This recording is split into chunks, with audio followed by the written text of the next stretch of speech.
Alors bonjour à tous et bienvenue dans cette première partie du e-learning qui concerne la formation expertise en rééducation de l'épaule.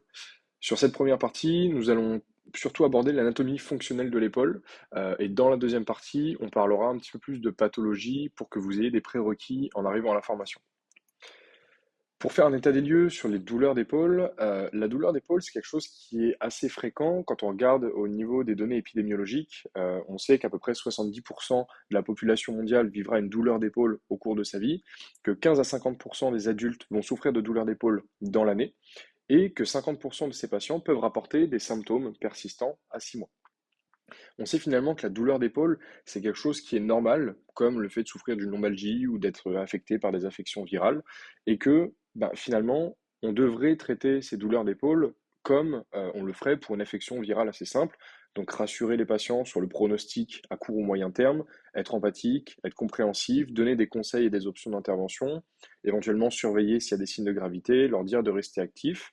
Et l'idée dans ça, c'est d'éviter le risque de chronicisation, puisque on sait que si cette pathologie est très prévalente, elle reste à risque de chronicisation assez important. Donc l'idée, sur la plupart des patients qu'on verra, ce sera déjà de gérer dès l'entretien clinique les risques de chronicisation qui vont impacter les résultats à moyen terme. Pour voir un petit peu comment cette articulation fonctionne, comme je disais, on va beaucoup évoquer l'anatomie fonctionnelle ici. On reparlera du triage des patients, des signes de gravité, de l'éducation, un petit peu à la fin de la deuxième capsule et surtout quand on se verra en présentiel. Donc, pour voir l'anatomie comparée, on va repartir de l'évolution pour comprendre comment est faite l'épaule. Si on compare l'articulation de l'épaule à des singes, donc des orang-outans ou des chimpanzés, on voit qu'on a quelques différences qui vont impacter la fonction de l'épaule. On a une glaine qui est relativement latérale, on a une fosse infrascapulaire avec un infraépineux qui est assez important, ce qui nous donne une forte force de rotation externe. On a une clavicule qui est assez allongée avec un processus coracoïde et des acromions qui sont assez proéminents. Et ça nous permet d'avoir des insertions musculaires et des bras de levier qui vont être assez favorables pour nous, notamment avec un deltoïde qui va être assez puissant, avec un grand pectoral qui va pouvoir s'étirer et emmagasiner de l'énergie élastique. Mais ça va aussi permettre aux muscles de la coiffe des rotateurs d'avoir une bonne force de coaptation pour garder la tête humérale centrée dans la glaine. Et donc ça va permettre la stabilité du complexe, puisque vous savez que l'épaule, c'est l'articulation qui est la plus mobile du corps humain, ce qui expliquera aussi la prévalence des instabilités d'épaule, mais c'est aussi l'articulation qui est la plus rapide et qui doit être capable de produire énormément de force. Et donc on a un petit peu ce paradoxe d'épaule qui est à la fois très mobile et potentiellement à risque d'instabilité, mais en même temps une articulation qui est très rapide avec des contraintes musculaires qui sont très importantes. Autre chose qui est assez important pour cette force de lancer, c'est la torsion de l'humérus qui va permettre d'aller chercher des angles de rotation assez importants tout en gardant un contact articulaire entre la tête humérale et la glaine. Et donc, on commence à comprendre que c'est cette anatomie qui va nous permettre d'avoir de la force de lancer et qui, en partie, nous permet d'allier cette mobilité et cette stabilité. Un élément important de l'articulation gléno-humérale, c'est la glaine et donc la scapula. Cette scapula va être très importante, elle va fonctionnellement être au service l'articulation scapulo-thoracique va être au service de l'articulation glénomérale par différents moyens, notamment en orientant la scapula. Je vous ai remis ici les termes pour qu'on soit tous au clair, donc notamment sur les termes de sonnette, de bascule, de rotation, d'élévation, protraction, rétraction, dépression. Euh, cette scapula, c'est la base d'insertion de 17 muscles qui vont être plus ou moins importants. Il y a certains muscles qui, au niveau de l'épaule, ne nous intéresseront pas forcément fonctionnellement. Mais surtout, ça va être des muscles qui vont orienter la scapula pour diminuer les contraintes sur les tissus mous en favorisant l'efficience musculaire. Vous savez qu'un muscle, il est le plus fort quand il est en course moyenne.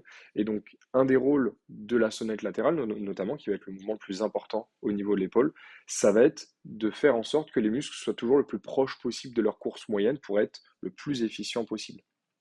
Ces muscles-ci, ils vont également permettre un transfert de force via la chaîne cinétique, notamment avec les membres inférieurs et le tronc qui seront générateurs de force. On reparlera aussi de la chaîne cinétique et on verra comment l'évaluer en présentiel.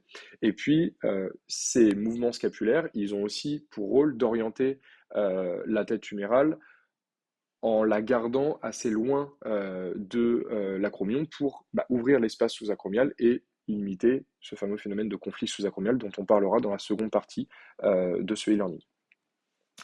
Cette épaule, on l'a vu, elle est stable, elle est forte et donc elle est adaptée au lancer. On a évolué grâce à ces éléments anatomiques favorables avec un pouce opposable qui nous permet d'avoir des choses dans la main, de fermer la main pour pouvoir les lancer et donc on va pouvoir générer beaucoup de force, lancer jusqu'à 170 km/h pour les meilleurs lanceurs de la planète et souvent on prend l'exemple des pitchers au baseball donc qui lancent la balle et qui arrivent à faire partir ce projectile jusqu'à une vitesse de 170 km/h avec des vitesses de rotation de l'ordre de 9000 degrés par seconde. Donc, on a vu que la scapulo-thoracique est au service de la gléno-humérale, et cette gléno-humérale, finalement, elle est au service de la main. Le rôle d'une épaule, c'est d'orienter la main dans l'espace pour avoir un geste final, que ce soit d'attraper, de lancer, de pousser quelque chose. Et ça, on verra que c'est important parce qu'il y a des liens corticaux assez étroits entre ces deux régions, notamment, par exemple, le fait de serrer le poing va préactiver les muscles de l'épaule. Pourquoi? Parce que l'idée, c'est de se dire, si je serre mon poing, c'est que vraisemblablement je vais me servir de ma main. Et si je vais me servir de ma main, ça veut dire que je vais me servir de mon épaule. Et donc c'est pour ça qu'au niveau cortical, on a des liens assez étroits parce que c'est assez rare finalement dans la vie de tous les jours de faire des activités qui intègrent la main sans que l'épaule ne participe à ça. Et donc on verra que nous, ça nous intéressera d'intégrer ces composantes-là en rééducation.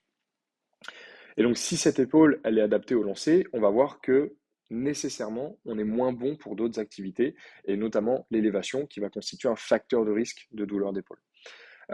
Si on prend les données épidémiologiques, on sait que les deux premiers facteurs de risque de subir des douleurs au niveau de l'épaule, ce sont des facteurs de risque qui sont difficilement modifiables, notamment pour l'un d'entre eux, puisque le premier facteur de risque d'avoir une douleur d'épaule, c'est d'avoir un âge supérieur à 50 ans.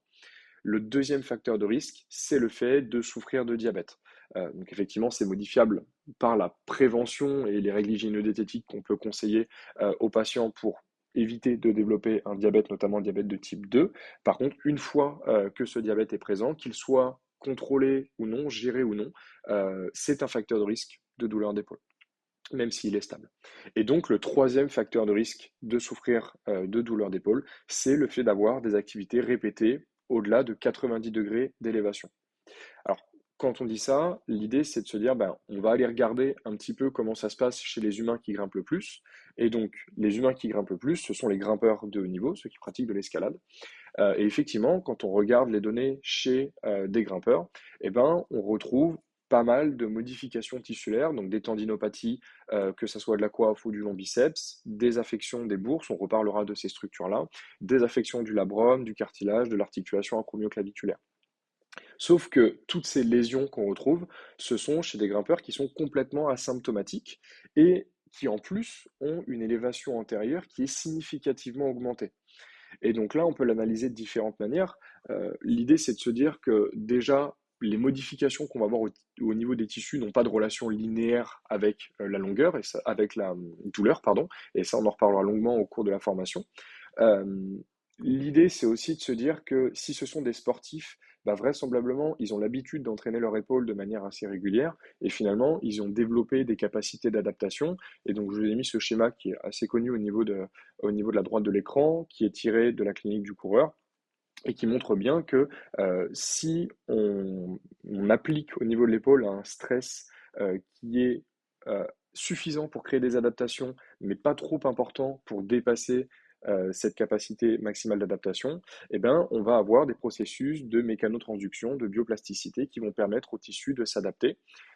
Et on a même une étape un petit peu plus loin chez ces sportifs de haut niveau, qui sont que finalement, ces modifications des tissus, notamment par exemple les affections du long biceps qui vont entraîner des lésions SLAP dont on parlera, finalement, ces modifications tissulaires, ça va être des choses qui vont être bénéfiques au niveau biomécanique parce que ça va permettre d'aller chercher plus d'amplitude d'élévation. On retrouve les mêmes choses chez les lanceurs, par exemple, qui ont souvent une rotation externe qui est significativement augmentée parce que les structures antérieures sont un petit peu étirées, parfois se sont légèrement arrachées, mais finalement ce sont des adaptations aux gestes sportifs.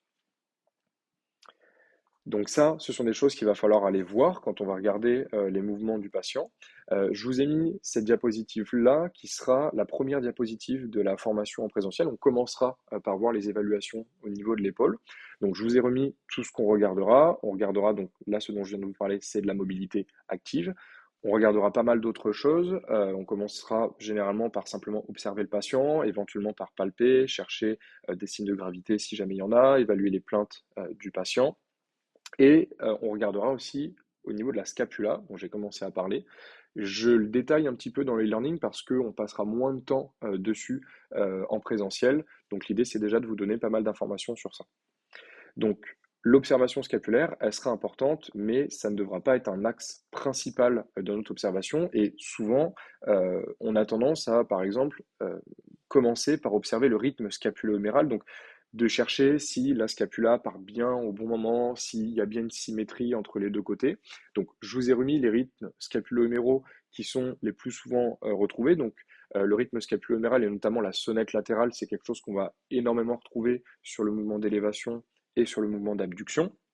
Donc, en élévation, globalement de 0 à 60 degrés, les mouvements sont assez faibles. La sonnette latérale commence à peu près à 60 degrés et en fin de mouvement, on aura une bascule postérieure et on verra que ces deux mouvements seront importants à intégrer en rééducation.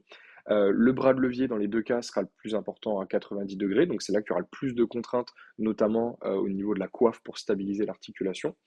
Et en élévation, du début jusqu'à la fin du mouvement, donc à peu près 180 degrés, on a des mouvements huméraux qui sont à peu près les mêmes que les mouvements scapulaires. En abduction, c'est légèrement différent. La sonnette latérale commence plus tôt, aux alentours de 30 degrés.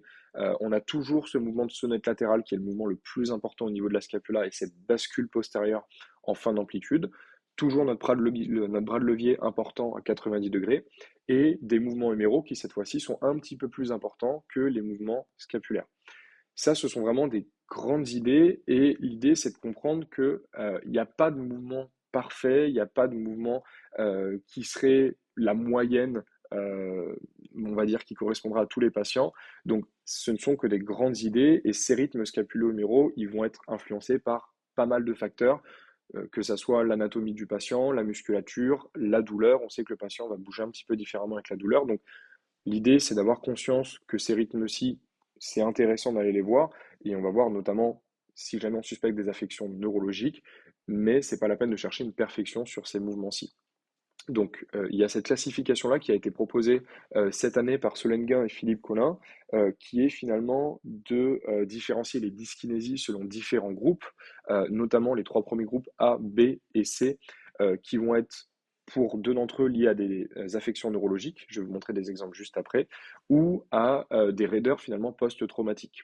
Et après, ce qui pourrait aussi entraîner des modifications au niveau du rythme scapulo-huméral, ce serait une raideur au niveau de l'articulation glénomérale ou une affection de la coiffe. Et ça, on en parlera en présentiel quand on parlera des patients qui ont des épaules raides ou des ruptures de coiffe. Donc voilà pour les trois premiers groupes des exemples de patients.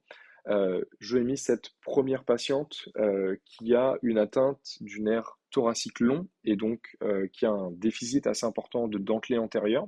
Ça, on le remarque avec le décollement du bord médial de la scapula, avec le trapèze inférieur qui est assez proéminent. Vous voyez une corde oblique en bas de la scapula qu'on n'est pas censé voir de manière aussi importante. Et donc cette patiente-là, elle a eu une affection qui s'appelle le syndrome de Parsonage-Turner, qui est une névrite du plexus brachial et qui du coup a affecté son nerf thoracique long et qui du coup entraîne cette dyskinésie. Deuxième patiente, dont on reparlera en présentiel, qui a du coup une épaule paralytique liée à cette affection neurologique et qui, elle, a une atteinte du nerf spinal qui atteint ses trapèzes. Donc cette dame-là n'a plus de trapèze fonctionnel. Et donc on voit quand elle lève le bras qu'elle a une hyperprotraction. Et donc, dès qu'elle commence à lever le bras, tout de suite, bah, c'est le dentelé antérieur qui prend le dessus, puisque les muscles principaux de la sonnette latérale, c'est le trapèze supérieur, le trapèze inférieur et le dentelé. Si elle n'a plus ses trapèzes, eh ben, c'est le dentelé antérieur qui prend directement le relais, et d'où le fait qu'on voit cette hyperprotraction et le fait qu'elle ait une raideur derrière, puisque ben, au bout d'un moment, le dentelé antérieur ne peut pas faire seul le mouvement de sonnette latérale, et donc elle se retrouve bloquée dans ses amplitudes. Et le dernier patient, c'est un patient qui a une instabilité postérieure, qui a une raideur d'épaule post-traumatique. Donc là, quand il bouge l'épaule, on voit déjà qu'au niveau de la scapula, il se passe quelque chose. Alors là, sur cette vidéo, je lui fais ce qu'on appelle un test de Porcellini. On en reparlera quand on parlera des instabilités postérieures. Mais l'idée, c'est juste de vous montrer un petit peu son comportement scapulaire, notamment, donc pareil, avec un bord médial qui est décollé parce qu'il a une légère atteinte traumatique, cette fois-ci du nerf thoracique long. Et donc lui, il a plutôt une dyskinésie liée à une raideur justement de toute l'articulation gléno-humérale et en plus associée à une atteinte du nerf thoracique long, donc une dyskinésie un petit peu mixte finalement. Donc ça, ce sont des dyskinésies qu'on va rechercher et qui sont importantes à identifier. Mais voilà, vous voyez sur ces vidéos que c'est quand même des choses qui sont assez évidentes. Et l'idée, c'est de se dire, ben, si vous regardez un patient et que vous vous posez la question, savoir s'il y a une dyskinésie, vous tournez un petit peu autour, éventuellement vous changez le patient par rapport à la lumière pour voir si vous voyez un petit peu différemment ou autre. Si vous avez un doute, vraisemblablement, c'est qu'il n'y a pas de dyskinésie et que ce ne sera pas un point central à aller rechercher. Donc, je parle de ce terme de dyskinésie, je l'utilise quand même, notamment pour parler des dyskinésies neurologiques. C'est un terme qui est un petit peu débattu, donc je voulais refaire un point sur ce que n'est pas une dyskinésie. Il faut bien avoir conscience que la dyskinésie, ça n'est qu'un signe clinique, ça n'est pas un diagnostic. Là, pour les patients que je vous ai présentés avant, à chaque fois, il y avait un diagnostic qui avait été posé, que ce soit une affection neurologique ou non. Et la dyskinésie n'était qu'un des signes cliniques qu'on va retrouver chez ces patients. C'est quelque chose qu'on retrouve assez fréquemment, donc chez un peu plus de la moitié des patients. On la retrouve beaucoup plus fréquemment chez les sportifs, notamment parce que bah, finalement c'est une stratégie d'optimisation, notamment quand on fait des activités asymétriques, un peu comme les lésions dont on a parlé chez les grimpeurs. On sait toutefois que chez ces sportifs, ça n'est pas un facteur de risque de blessure, et surtout, on sait que ça n'est pas évaluable de manière très fiable, que ça soit en interévaluateur ou en intra-évaluateur, que ça n'est pas amélioré par un travail musculaire qui va être particulièrement ciblé. Là, je ne parle pas des dyskinésies neurologiques. Et donc, il faut bien différencier, encore une fois, l'atteinte neurologique qui va être liée à un dommage nerveux et l'atteinte potentiellement musculaire et surtout de ce qui ne serait pas une dyskinésie. Et donc ça, on en reparlera un petit peu. L'idée, encore une fois, c'est de se dire que ça ne sert à rien de se focaliser dessus. Donc en clinique, je vous ai dit que c'était pas évaluable de manière fiable. Le test de référence pour évaluer les dyskinésies, c'est assez simple. C'est un test qui s'appelle le Yes/No test. En gros, on regarde le patient et on voit si oui ou non on considère qu'il y a une dyskinésie. Donc comme je disais, ils ne sont pas très fiables et en plus cliniquement, ils n'ont pas forcément un intérêt qui est très important. Donc, on sait que sur ces tests-ci, il y a quelque chose qui est très important, c'est que si jamais on vous dit qu'un patient a une dyskinésie, ben, on va être sujet à un biais de confirmation et on va avoir tendance à beaucoup plus facilement rechercher cette dyskinésie. C'est pour ça que, encore une fois, si vous avez un doute, éventuellement vous pouvez changer le patient de place ou autre, mais ça sert à rien de passer 2, 3 minutes à observer la scapula en vous demandant si vous recherchez une dyskinésie, parce que plus vous vous posez la question, et plus vous allez avoir tendance à vous dire, bah, quand même, je pense qu'il y a quelque chose. Et encore une fois, j'insiste vraiment sur le fait que quelqu'un qui a une dyskinésie, c'est assez évident, et normalement, sur 1 ou 2 mouvements, vous le voyez assez rapidement. Toutefois, comme je disais, l'observation scapulaire, moi je l'intègre dans les bilans parce qu'il y a quand même des choses qui sont intéressantes à aller voir, notamment chez les patients qui ont des douleurs d'épaule. On remarque des ratios de fonctionnement différents au niveau des muscles axioscapulaires. On remarque des modifications au niveau des mouvements de sonnette latérale, de protraction, de bascule postérieure, qui sont des mouvements qu'on va beaucoup retrouver sur l'élévation et l'abduction. Et si le patient a une épaule raide, on va aussi pouvoir l'identifier avec potentiellement une modification de la cinématique scapulaire. On ne regarde pas la raideur que dans l'articulation gléno-humérale. Donc, ça vaut le coup d'aller observer cette scapula, ça vaudra le coup d'intégrer les muscles scapulaires, on en parlera beaucoup parce que, comme on l'a vu au tout départ, l'articulation scapulo-thoracique, fonctionnellement, elle travaille avec la gléno-humérale. Par contre, ça ne doit pas être un point majeur de votre évaluation.